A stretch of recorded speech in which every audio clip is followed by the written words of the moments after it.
इस चैप्टर में सबसे पहले ये बेसिक बातें सिखाना चाह रहा हूँ। ये बेसिक बातें सीख जाएंगे तो वो जो प्रोविजन है वो बहुत आसान लगेगा। ये उतना बड़ा नहीं है कॉन्ट्रैक्ट जैसा कि इसके अंदर बहुत सारी बातें करनी है। एक निगोशिएबल इंस्ट्रूमेंट एक्ट है, सीधी सी बात है। राइटिंग में दो लोग आपस में अपने राइट एंड ऑब्लिगेशन डिसाइड कर रहे हैं। मतलब एक पेपर बनाया उन्होंने लिखित में, और उस पेपर से किसी का राइट मिलेगा, किसी को ऑब्लिगेशन मिलेगी। इसको तीन तीन तरीके से देखा जा सकता है। बनाने वालों के एंगल से देखोगे तो जो इस पेपर को बनाएगा, ड्रॉवर, जिसके लिए ये बनाया जाएगा, ड्रॉई। प्रॉमिस के एंगल से देखोगे तो जो प्रॉमिस करेगा वो प्रॉमिसर, जिसको प्रॉमिस मिलेगा वो प्रॉमिसी। और पैसों के एंगल से देखोगे तो जो इस पेपर के बेसिस पे जिसको पैसे देना है वो पेयर, और जिसको पैसे मिलेंगे वो पेई। कहानी में तीन ही तो बातें होंगी। उस पेपर में एक प्रॉमिस किया गया होगा, उस पेपर को किसी ने बनाया होगा, और उस पेपर के बेसिस पे किसी को पैसे मिलेंगे। अरे तीन ही तो कहानी है ना उस पेपर की। वो पेपर बनाना है, वो पेपर पे किसी को प्रॉमिस मिला है, किसी ने प्रॉमिस किया है, और वो पेपर की वजह से किसी को पेपर पैसे मिलेंगे, कोई पैसे देगा। उस पेपर के तीन ही तो कैरेक्टर है। ये बात समझ में आया या नहीं आया? हाँ ओके। और ये प्रॉमिसरी नोट में मैंने कहा, promissory note, bill of exchange और चेक, निगोशिएबल इंस्ट्रूमेंट ने केवल तीन ही पेपर आइडेंटिफाई किए इस एक्ट में। तीन ही तरह के पेपर है बस, चौथा पेपर नहीं है। निगोशिएबल इंस्ट्रूमेंट में केवल तीन पेपर है। प्रॉमिसरी नोट वो पेपर है जिसमें जो व्यक्ति प्रॉमिस करता है वो खुद ही उसे बनाता है। प्रॉमिस करने वाला ही ड्रॉवर है, और वो खुद ही प्रॉमिस कर रहा है तो किसी को एक्सेप्टेंस करने की जरूरत नहीं है।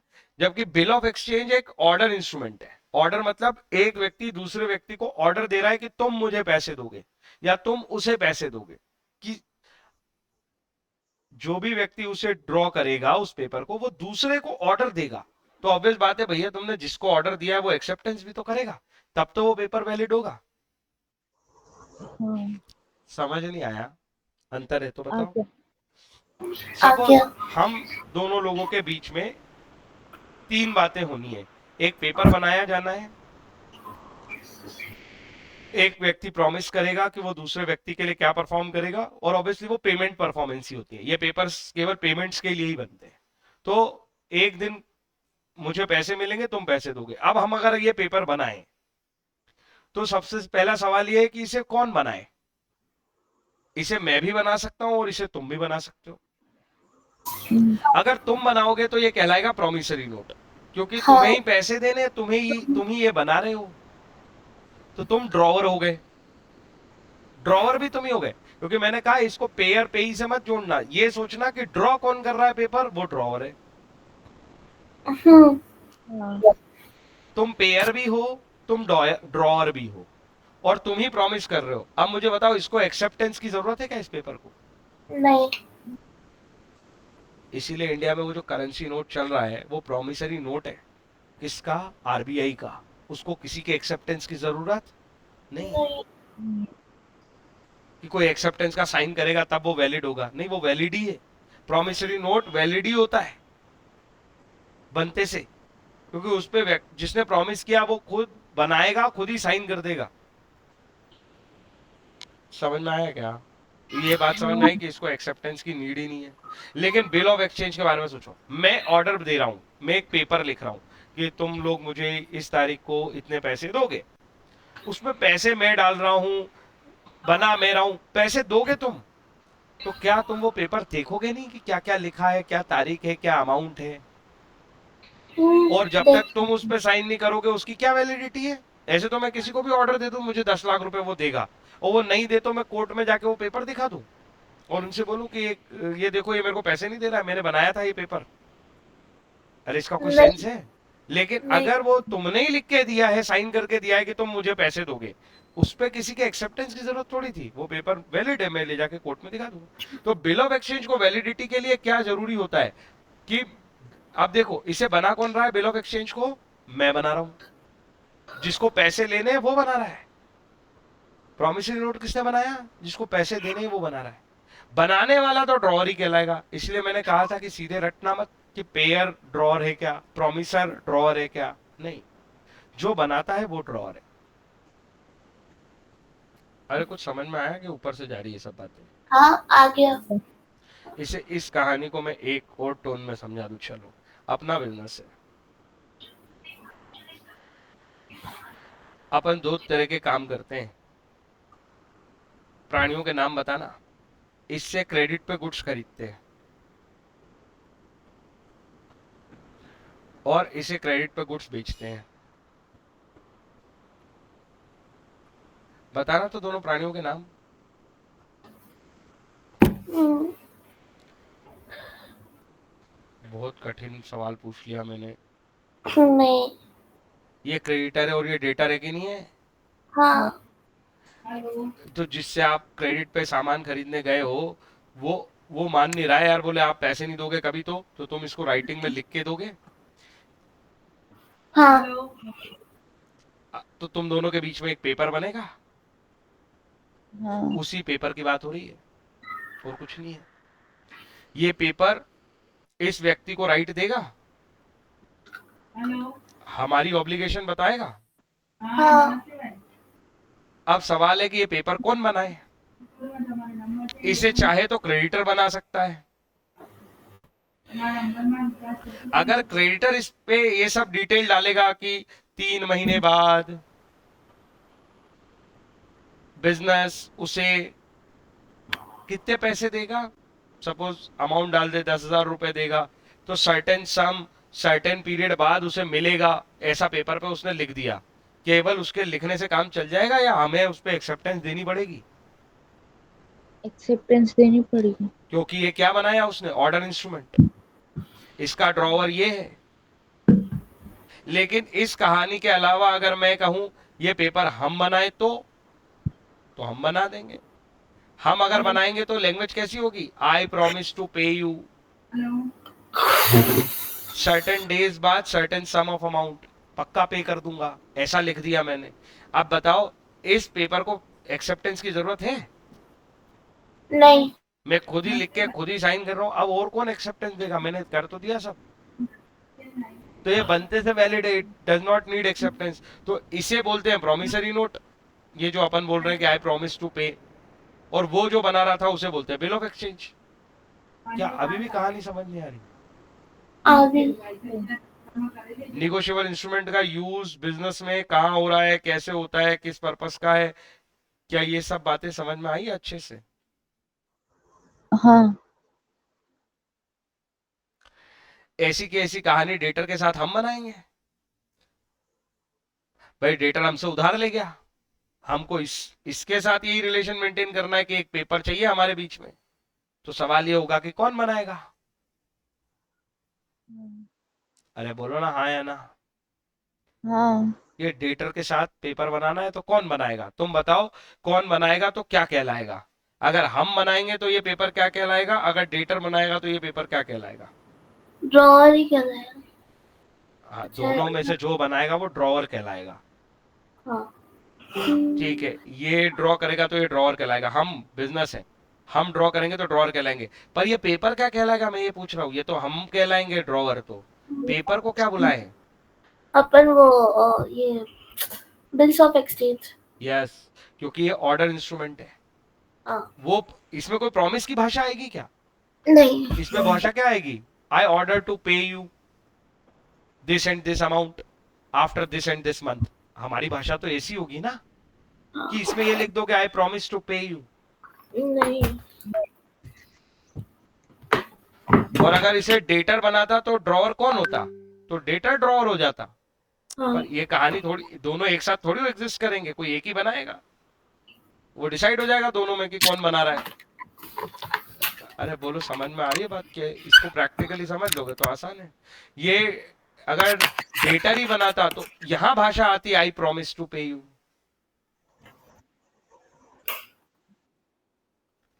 अरे हाँ कि ना? हाँ और यहाँ पे भाषा आती है आई प्रॉमिस टू पे यू, यही ड्रॉवर हो जाता। और यहाँ पे इसको एक्सेप्टेंस की जरूरत नहीं होती, ये कहलाता प्रॉमिसरी नोट। हाँ हाँ। मैंने मेरी कोशिश कर ली है। अब एक और बात बताओ, अकाउंट्स में भी तुम इसको यूज करते हो इस इंस्ट्रूमेंट को, इसीलिए इसको हम बोल देते हैं bill payable bill receivable. Bill receivable. लेकिन क्या इस इन दोनों वर्ड से क्या पता चलता है, ये बिल ऑफ एक्सचेंज है या प्रॉमिसरी नोट है? Bills of exchange. कुछ भी हो सकता है। प्रॉमिसरी नोट को भी बिल पेबल बिल रिसीवेबल ही बोलते हैं, और बिल ऑफ एक्सचेंज को भी बोलते हैं। उसकी टेक्निकल ये टेक्निकलिटीज में नहीं घुसते हैं कि लॉ में उसको कैसे बनाया था, किसने बनाया था, क्या था। अरे एक पेपर है जो मुझे राइट देता है, तो वो मेरा क्या है, सीधी बात, बिल रिसीवेबल। अकाउंट्स की भाषा में यही चलता है बस। बोले पेपर से मेरा राइट है ना, तो बीआर, बात खत्म। पेपर की वजह से मेरी ऑब्लिगेशन है तो बिल पेबल, बात खत्म। हाँ। वहां पे ये टेक्निकलिटी में घुसने की जरूरत ही नहीं है। अरे हर सब्जेक्ट में अलग चीजों को अलग अलग एंगल से, अलग अलग तरीकों से पढ़ा जाता है ना, अलग अलग सिचुएशन में। हाँ। मैंने ये इसलिए क्लियर कर दिया क्योंकि तुम्हें अकाउंट्स में भी है, तो वहां पे ये सब टेक्निकलिटी में जाने की जरूरत नहीं है। वहां केवल bill payable bill receivable, liability और असेट, बात खत्म। पेपर बना है तुम्हारे और क्रेडिटर के बीच में, पेपर बना है तुम्हारे और डेटर के बीच में, तो सीधा डेटर और तुम्हारे बीच जो पेपर है उससे तुम्हें राइट मिलता है, वो बीआर है। और क्रेडिटर और तुम्हारे बीच जो बना है वो बिल पेबल है, बात खत्म हो गई। कोई डाउट है तो बताओ। नहीं, आ गया। आ गया। एक कहानी कल मैंने सिखाई थी। ये चेक जो है ना, ये कुछ नहीं, ये स्पेशल बिल ऑफ एक्सचेंज है। क्यों? क्योंकि ये भी ऑर्डर इंस्ट्रूमेंट है। यहाँ पे लैंग्वेज कभी आई प्रॉमिस टू पे नहीं होती। ऑर्डर होता है बैंक को, क्योंकि बैंक में हमारे पैसे जमा है, तो बैंक को ऑर्डर होता है। इस पेपर पे लिख के देते हैं ऑर्डर, और बोलते हैं पेमेंट कर देना। अरे समझ में आया कि नहीं आया? हाँ, आ गया। तो आ गया। इसीलिए मैं कह रहा हूँ कि चेक कतई प्रॉमिसरी नोट नहीं है, वो बिल ऑफ एक्सचेंज है। हमें इसको और पढ़ना है और समझना है। आज मैंने थोड़ी सी लैंग्वेज समझाई कि इन दो पार्टीज में अलग अलग ग्राउंड पे अलग अलग रिलेशन है। प्रॉमिस के ग्राउंड पे प्रॉमिसर प्रॉमिस ही होंगे, उसको प्रॉमिस के ग्राउंड पे ही रहने देना, उसको कनेक्ट करने की कोशिश मत करो ड्रॉवर से, ड्रॉई से। ऐसे ही पेमेंट के ग्राउंड पे भी इनका एक रिलेशन है, एक पेयर होगा एक पेई होगा। फिर बोल रहा हूँ उसी में कि उसको कनेक्ट करने की जरूरत नहीं है ड्रॉअर ड्रॉई से। ड्रॉअर ड्रॉई का लेना देना तो पेपर बनाया किससे है, किसने है। जिसने पेपर बनाया वो ड्रॉअर, जिसके ऊपर पेपर बनाया गया, जिसके लिए पेपर बनाया गया, वो ड्रॉई। कोई दिक्कत है क्या? नहीं। ठीक है। अब देखो कुछ लीगल बातें, कुछ टर्म्स की बातें, ऐसे अपन धीरे धीरे करके पढ़ते जाएंगे। ये एक्ट पहली बार जीवन में कब आया था? ये एक्ट एग्जिस्टेंस में आया था 1881 में। 1881। कॉन्ट्रैक्ट एक्ट आया था 1872 में। कॉन्ट्रैक्ट एक्ट लगभग हमारे सबसे पुराने एक्ट्स में से एक है, क्योंकि कॉन्ट्रैक्ट आया तभी ये सब आ पाए, हाँ। क्योंकि ये सब कॉन्ट्रैक्ट जैसे हैं। इसीलिए हमने पढ़ा भी पहले कॉन्ट्रैक्ट। हाँ। हाँ। कोई ऑफर दे रहा है, कोई एक्सेप्ट कर रहा है, फिर दोनों साइन कर रहे हैं, फिर कंसेंट बन रही है, फिर कंसिडरेशन है। वो जो 5 बातें हैं ना कॉन्ट्रैक्ट की, सबसे इंपॉर्टेंट, ऑफर, एक्सेप्टेंस, कंसिडरेशन और रेसिप्रोकल प्रॉमिस, हाँ। उसी पे सब टिका है ये। इसीलिए हम उसी एक्ट को आज भी फॉलो कर रहे हैं। फिर इसके बाद 1881 में ये आ गया, निगोशिएबल इंस्ट्रूमेंट एक्ट। 1932 में पार्टनरशिप आया, उसका बेस भी क्या है? कॉन्ट्रैक्ट। अरे एग्रीमेंट होता है दोनों part among the partners. Even हाँ। कंपनी भी एसोसिएशन ऑफ पर्सन है, और कंपनी भी दूसरों से कॉन्ट्रैक्ट, बिजनेस चलता ही नहीं बिना कॉन्ट्रैक्ट। तो ये पहली बार आया था 1881 में। फिर ये जब हमने आज तक कभी इसको बदला नहीं, मतलब इसे रिप्लेस नहीं कर दिया कि इसको हटा दो और नया ले आओ। जैसे कंपनीज को हम रिप्लेस कर चुके हैं 3-4 बार। आजादी के पहले भी एक कंपनी एक्ट थे, आजादी के पहले भी कंपनी एक्ट थे, उनको रिप्लेस किया था कंपनीज एक्ट 1956 ने। फिर कंपनीज एक्ट 1956 को हमने फिर रिप्लेस कर दिया कंपनीज एक्ट 2013 में। रिप्लेस ही कर दिया। अमेंड करने का मतलब होता है उसके अंदर चेंजेस लाने। तो निगोशिएबल इंस्ट्रूमेंट एक्ट जो है वो अमेंड होता रहा। 2002 में अमेंड किया, 15 में अमेंड किया, 18 में अमेंड किया। बात समझ में आ रही है? चेंजेस आए हैं, रिसेंटली भी आए हैं 2018 में। तो कोई दिक्कत है क्या? नहीं। इसकी हिस्ट्री तो समझ में आ गई, ये एक्ट कब आया था और ये अमेंड होता रहा है, चेंज नहीं हुआ है। Negotiable instrument is an instrument. अब है ना, इस वर्ड को समझो। इंस्ट्रूमेंट मतलब क्या? गिटार, सितार, क्या होता है इंस्ट्रूमेंट? मतलब तबला। नहीं क्यों नहीं होता है?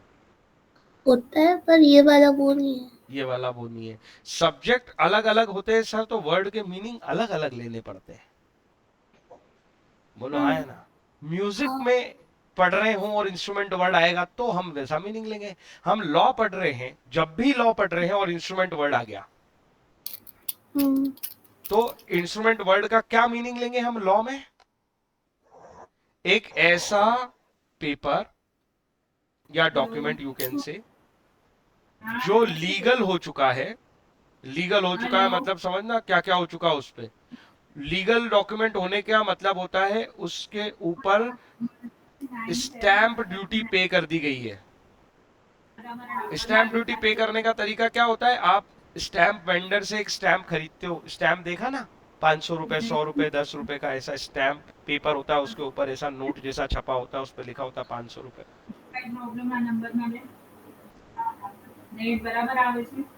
बोलो हाँ या ना? ऐसा हाँ डॉक्यूमेंट जो लीगल है, इसकी परिभाषा क्या है सर? किसी डॉक्यूमेंट को लीगल कब बोलेंगे? जब उस पे स्टैंप ड्यूटी पेड हो जाए, प्लस उसकी नोटिंग हो जाए। और ये दो वर्ड मैं तुम्हें बार बार सिखाता हूं। नोटिंग का क्या मतलब है? एक रजिस्टर है सर, हाँ गाड़ी रजिस्टर करने का। एक रजिस्टर है सर, प्रॉपर्टी रजिस्टर करने का। ऐसा ही एक रजिस्टर है कि अगर आप बिजनेस एक्टिविटी के नाम पे कोई पेपर बनाना चाहते हो, चाहे वो तुम्हारा पार्टनरशिप एग्रीमेंट हो, चाहे वो तुम्हारे ये लेन देन के एग्रीमेंट हो, ये जितने एग्रीमेंट होते हैं उन पे स्टैंप ड्यूटी पे होती है और उनकी नोटिंग होती है। जब ये दोनों एक्टिविटी परफॉर्म हो जाती हैं, नोटिंग का मतलब है ना, पुराने जमाने में तो एक बड़ा सा रजिस्टर लेके बैठते थे कोर्ट में, और उस रजिस्टर में लिख दिया जाता था कि इस तारीख को इन दोनों के बीच में इस तरह का एग्रीमेंट हुआ है। मतलब जैसे परचेज एग्रीमेंट, सेल एग्रीमेंट, कुछ भी, जो भी नहीं चले, और उसके चार्जेस लग जाते हैं छोटे मोटे नोटिंग के। मतलब आपने कानूनी रूप से रिकॉर्ड में, गवर्नमेंट के रिकॉर्ड में ये बात डाल दी है कि ऐसा पेपर एग्जिस्ट करता है इस पर्पस के लिए। कुछ समझ में आया क्या? हाँ हुआ? हाँ तो किसी पेपर को लीगल डॉक्यूमेंट बोलने के लिए ये दो काम होने उस पे जरूरी है। ये स्टैम्प ड्यूटी क्या होता है सर? कुछ नहीं, टैक्स है, सिंपल। टैक्स लेने का तरीका है गवर्नमेंट का। ड्यूटी मतलब टैक्स ही होता है, और स्टैंप मतलब होता है सील।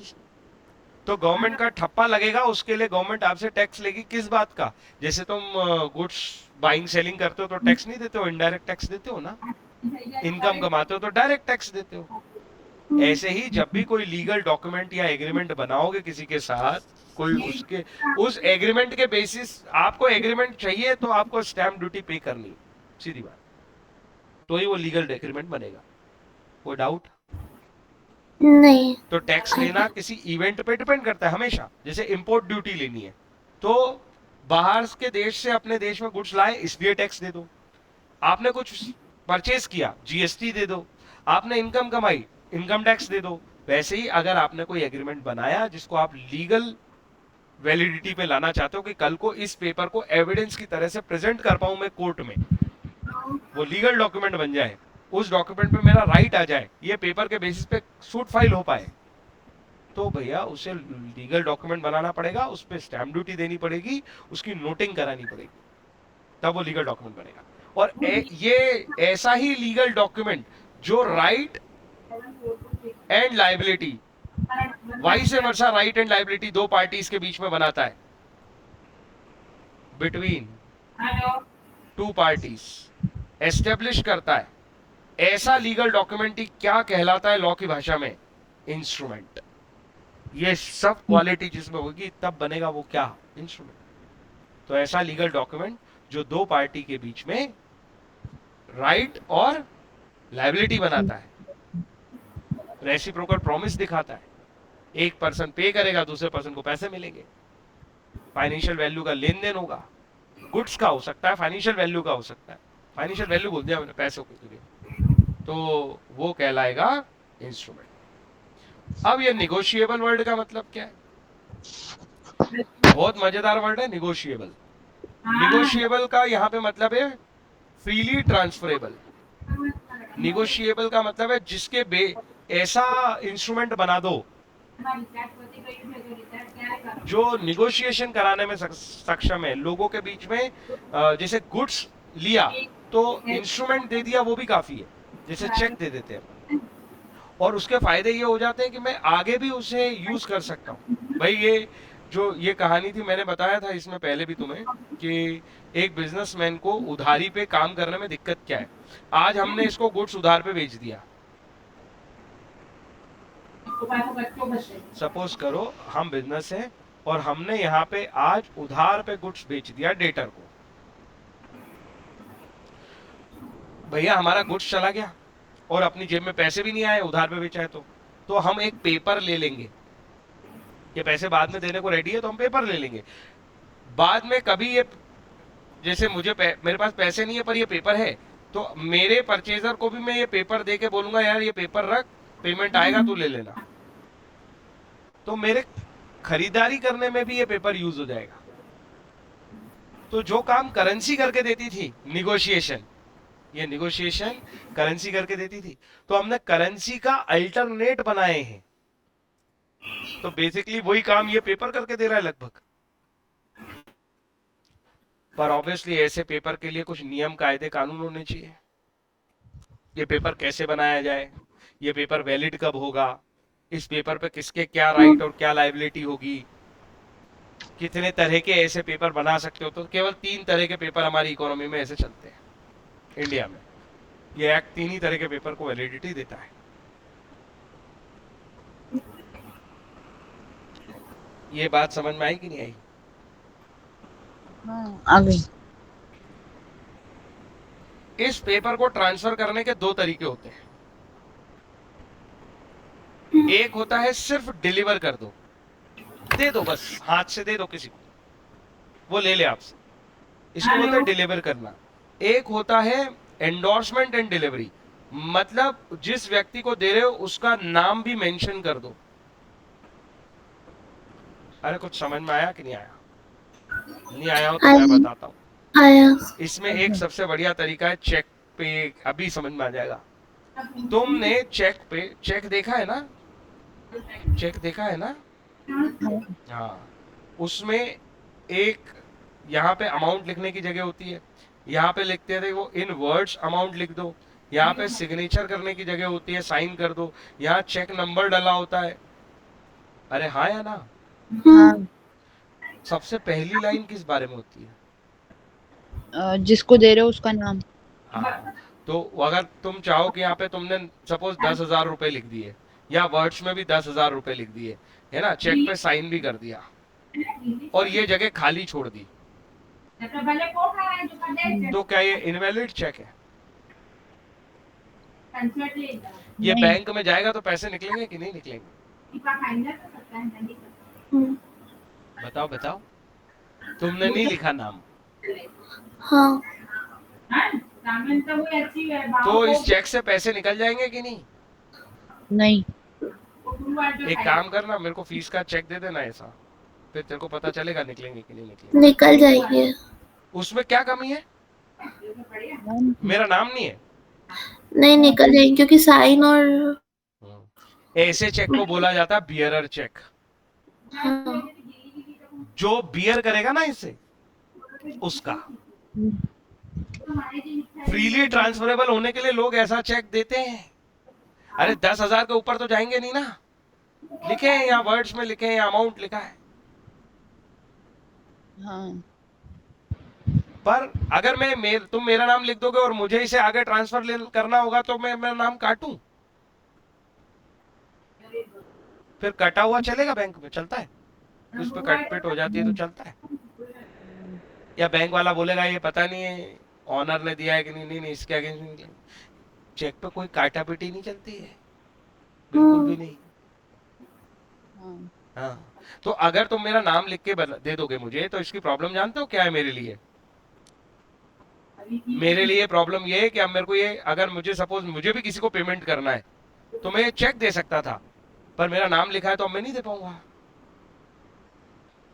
हाँ तो निगोशिएबिलिटी या ट्रांसफरेबिलिटी रुकती है नाम लिखने से।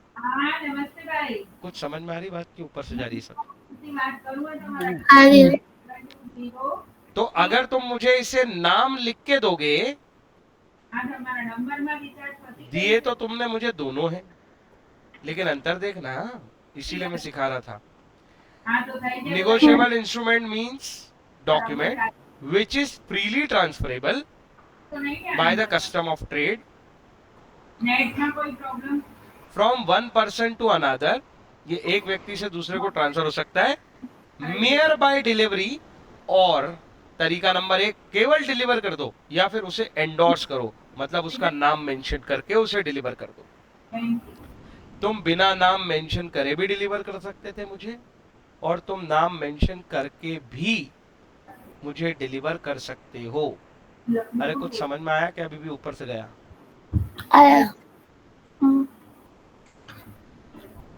अंशिका, ये समझ में आई बात? हाँ, आ गया।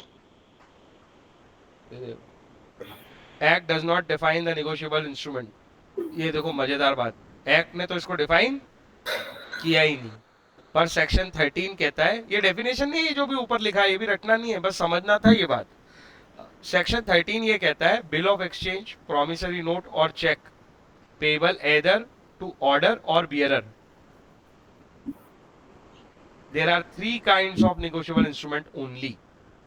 सेक्शन 13 में लिखा है केवल 3 ही तरह के, ओनली लिखा है उसमें, एक्ट में ऐसे वर्ड लिखा है, ओनली 3। ओनली 3 मतलब एग्जैक्ट 3 बता रहा है, ना ज्यादा ना कम। अरे कुछ समझ आया कि नहीं आया? हाँ हाँ। एक्ट केवल 3 कवर करता है, पर इंडिया में पता है कितने इंस्ट्रूमेंट चलते हैं इससे? बहुत सारे। हुंडीज, ये 11th में था। हाँ था। Treasury bills, treasury bills. ये नाम सुना है? Bearer cash. डिबेंचर, डिबेंचर तो सुना है ना? हाँ। बियरर डिबेंचर कंपनी इशू कर सकती है पैसे के लिए, ताकि आप आगे ट्रांसफरेबिलिटी रखो उसकी, और किसी को भी दे दो। भाई तुमको किसी को पेमेंट करना, उसको बोलो तेरे को डिबेंचर चलेगा क्या, मेरे पास पड़ा है कंपनी का, वो बोलता है ओके, तो दे दो उसको। तो बाद में जब कंपनी उसको रिडीम करेगी डिबेंचर को, मतलब अपने पैसे वापस देगी कंपनी, अपनी उधारी वापस चुकाएगी पब्लिक को, जिसके हाथ में डिबेंचर होगा उसको दे देगी। हाँ। ये ट्रेजरी बिल क्या होता है सर? कुछ नहीं, गवर्नमेंट की सिक्योरिटी।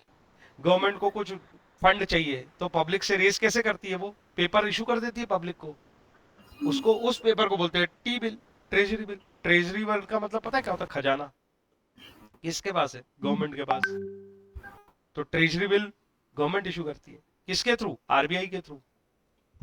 अरे गधो, ये तो तुम दोनों ने पढ़ा है 12th क्लास में। बैंकिंग नाम का चैप्टर था, उसमें ओएमओ पढ़ा था, ओपन मार्केट ऑपरेशन।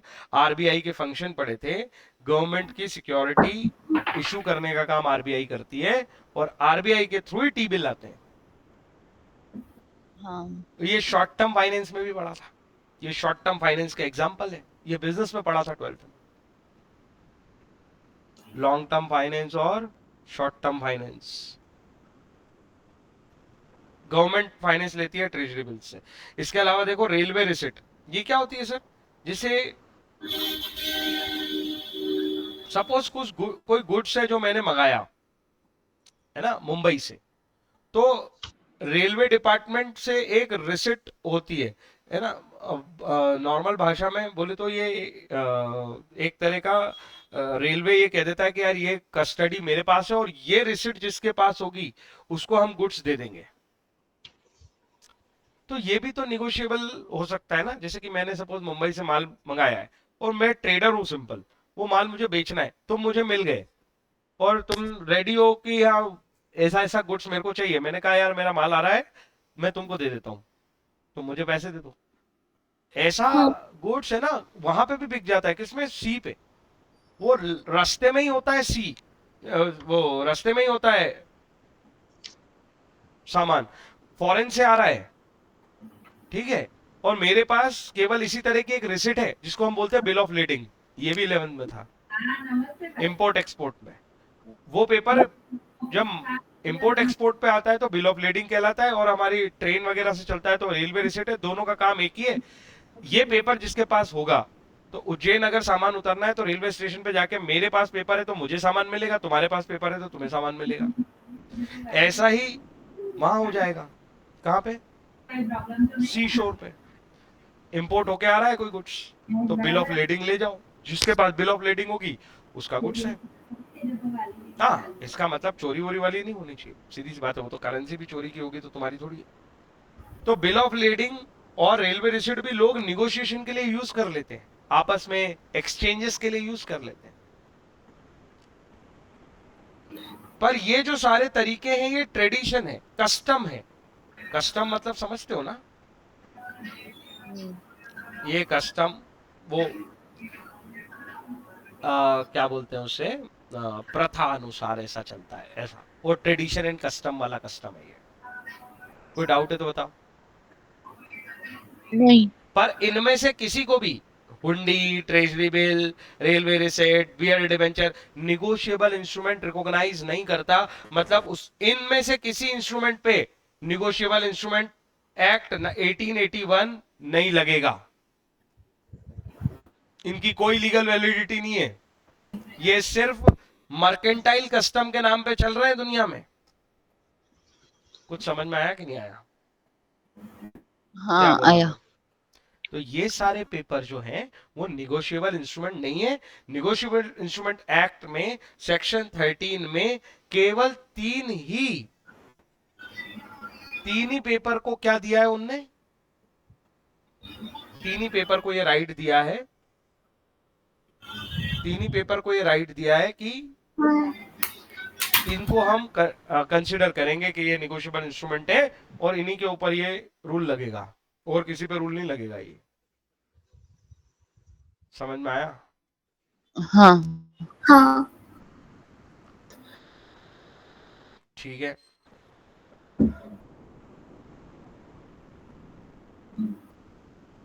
अभी यहाँ पे जो आगे की कहानी है, ठीक है, वो ज्यादा हो जाएगी, पर मैंने ये जो छोटी छोटी बातें समझाई है तुम्हें, वो छोटी छोटी बातें समझने जरूरी है।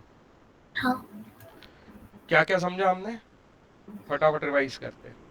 हमने सबसे पहले समझा कि ये देखो नाम जो है ना, ये ड्रॉवर, ड्रॉई, ये केवल कौन बना रहा है इसी बात पे डिपेंड करते हैं, किसी और चीज से इसको रिलेट करने की जरूरत नहीं है। जब पेयर पेई वर्ड आए तो उसको रिलेट करो केवल पेमेंट से, और प्रोमिसर प्रोमिसी को प्रॉमिस से। इनको इंटरलिंक करके याद रखने की या उसको समझने की कोशिश ही मत करना, कंफ्यूज होते रहोगे। दूसरी बात मैंने सिखाई, ये तीन ही इंस्ट्रूमेंट होते हैं जो निगोशिएबल इंस्ट्रूमेंट एक्ट में कवर्ड है। निगोशिएबल इंस्ट्रूमेंट क्या होते हैं इसे डिफाइन नहीं किया है एक्ट ने, पर मैंने तुम्हें समझा दिया कि देखो इंस्ट्रूमेंट लॉ में, लॉ की भाषा में इंस्ट्रूमेंट एक ही तरीके से एक्सप्लेन होता है कि ये लीगल डॉक्यूमेंट है, इस पे स्टैम्प ड्यूटी पे हुई है, इस पे नोटिंग हुई है, तो इसलिए इस डॉक्यूमेंट के बेसिस पे किसी का लीगल राइट बना है और किसी की लीगल ऑब्लिगेशन बनी है फाइनेंशियल वैल्यू को लेने देने की। ये पेपर इंस्ट्रूमेंट कहलाएगा। कोई डाउट है क्या? नहीं। निगोशिएबल वर्ड का मतलब मैंने बताया जिसके बेसिस पे बाइंग सेलिंग हो सकती हो, निगोशिएशन हो सकते हो, है ना, लोन लिया जा सकता है, लोन दिया जा सकता है, गुड्स बेचा जा सकता है, ऐसे पेपर निगोशिएबल कहलाएंगे। अगली इंपॉर्टेंट बात हमने ये पढ़ ली कि और भी पेपर हैं जो इंडिया में चल रहे हैं और जो निगोशिएबल इंस्ट्रूमेंट हैं, लेकिन उन्हें निगोशिएबल इंस्ट्रूमेंट एक्ट नहीं मानता है। निगोशिएबल इंस्ट्रूमेंट वो कस्टमरी मर्केंटाइल बेसिस पे, मतलब एक तरह से प्रथा अनुसार हमारे बिजनेस में यूज हो रहे हैं कई सालों से। कोई डाउट? नहीं। ये इंस्ट्रूमेंट ऑर्डर भी हो सकता है और बियरर भी हो सकता है इस वर्ड को, और ये इंस्ट्रूमेंट मियर डिलीवरी से भी ट्रांसफर हो सकता है और एंडोर्समेंट और डिलीवरी से भी ट्रांसफर हो सकता है। ये वाले वर्ड को हमने समझा ये चेक के एग्जांपल पे। आप नाम लिख के दे रहे हो, आप बिना नाम लिखे दे रहे हो, तो मेयर डिलीवरी से या एंडोर्समेंट एंड डिलीवरी। डिलीवरी तो करनी पड़ेगी, देना तो है ही, फिजिकल पोजीशन तो दिया ही तुमने, डिलीवर तो किया ही सही, लेकिन एंडोर्स भी कर दिया, मतलब किसी का नाम भी लिख दिया उसमें। कोई डाउट? नहीं आ गया। और एक इंपॉर्टेंट बात और समझा दी थी मैंने, हाँ, प्रॉमिस वर्ड का मतलब, प्रॉमिसरी नोट में प्रॉमिस वर्ड का मतलब है कि उसमें लैंग्वेज ही ऐसी लिखी जाती है, आई प्रॉमिस टू पे समबडी। तो अगर ऐसी लैंग्वेज है तो ऑब्वियस बात है उसको एक्सेप्टेंस की जरूरत नहीं है, नो नीड ऑफ एक्सेप्टेंस। तुम खुद ही प्रॉमिस करके खुद ही साइन कर रहे हो तो इसे एक्सेप्ट क्यों करना है। लेकिन बिल ऑफ एक्सचेंज जो होते हैं वो ऑर्डर इंस्ट्रूमेंट होते हैं, ऑर्डर इंस्ट्रूमेंट होते हैं तो उसके ऊपर एक्सेप्टेंस करना जरूरी होता है। बात समझ में आई कि नहीं? क्योंकि कोई व्यक्ति बस ऑर्डर दे रहा है, तो ऐसे तो मैं कोई सा भी इंस्ट्रूमेंट घर बैठे बैठे बनाऊं, मेरे को इससे इतने पैसे लेने और फिर ले जाके कोर्ट में खड़ा हो जाऊं, ये वाले व्यक्ति मेरे को पैसे नहीं दे रहा, देखो मेरे पास पेपर है, तो कोर्ट मेरे से पूछेगा भैया ये पेपर किसने बनाया, मैं बोलूंगा मैंने बनाया, क्या लिखा इसमें, मैं बोलूंगा कि मैंने मिस्टर ए के ऊपर ये ऑब्लिगेशन है कि वो मुझे इतनी इतनी तारीख को इतने इतने पैसे देगा, बोले मिस्टर ए के साइन है उस पे, क्या वो तो मैंने नहीं करा है, मतलब आप कुछ भी लिख लोगे तो क्या ए दे देगा? नहीं। इसलिए ऑर्डर इंस्ट्रूमेंट पे एक्सेप्टेंस की जरूरत पड़ती है, और बिल ऑफ एक्सचेंज एक ऑर्डर इंस्ट्रूमेंट है, चेक भी एक ऑर्डर इंस्ट्रूमेंट है, चेक भी एक ऑर्डर इंस्ट्रूमेंट है। इसका क्या मतलब है सर? अपन बैंक को एक ऑर्डर ही देते हैं कि वो उस व्यक्ति को पेमेंट दे देना जो ये चेक लेके आएगा, फिर हम वो चेक बियरर भी बना सकते हैं और एंडोर्समेंट वाला भी बना सकते हैं। अब तो ये बातें समझ में आ रही, कुछ कुछ वर्ड्स जितनी आसानी से ये वर्ड एक बार क्लियर हो गए तुम्हें, उतनी आसानी से टॉपिक खत्म हो जाएगा, आगे का लॉ उतना आसान लगेगा, उतना आसानी से समझ में आएगा, है ना? ठीक है, तो यहाँ पे बात खत्म करते हैं।